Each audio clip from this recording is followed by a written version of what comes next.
మరి ఇంతవరకు ఎటువంటి స్పందన లేదు అంటే ఏమర్థం చేసుకోవాలి? ఎన్ని డబ్బులు తిన్నారు సార్, ఎంత ముట్టాయి సార్ అని నేను అడగాల్సి వస్తుంది. మరి ముట్టినందుకే మీరు సైలెంట్గా ఉన్నారా? మీరు ఐఏఎస్లు చదువుకొని వచ్చేది ఇందుకేనా? లేక ప్రజల ఆస్తులను, ప్రభుత్వ ఆస్తులను కాపాడడానికి, చట్టాలను కాపాడడానికి, చట్ట ప్రకారం నడుచుకోవడానిక? మీరు ఉద్యోగంలో జాయిన్ అయ్యేటప్పుడు చేసిన ప్రమాణం సంగతి ఏంటి? ఇప్పుడు prevention of transfer act amend చేయకుండా ఏ భూమి అయినా సరే 1958 జూన్ 4 రోజు ఇష్యూ అయిన జీవోఎంఎస్ నెంబర్ 1406 ఆఫ్ 1958 ఉందో ఆ తర్వాత అసైన్ అయిన ఏ ల్యాండ్లెస్ పూర్ కేటగిరీలో ఇచ్చిన ఏ భూములైనా కూడా అమ్మడానికి, కొనడానికి వీలు లేదు. ఇది చట్టం చెబుతోంది. అది పనిషబుల్ క్రిమినల్ అఫెన్స్.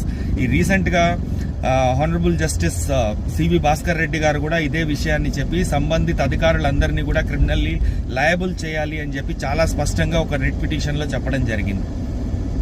మరి ప్రభుత్వం నుంచి ఎందుకు స్పందన లేదు? రఘునందన్ రావుకి, కాంగ్రెస్ అధిష్టానానికి, రాష్ట్ర అధిష్టానానికి ఏమైనా సత్సంబంధాల వల్ల చర్యలు తీసుకోవడానికి వెనకాడుతున్నారా?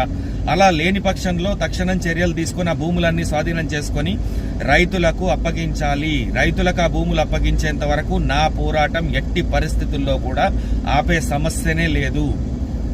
Thank you.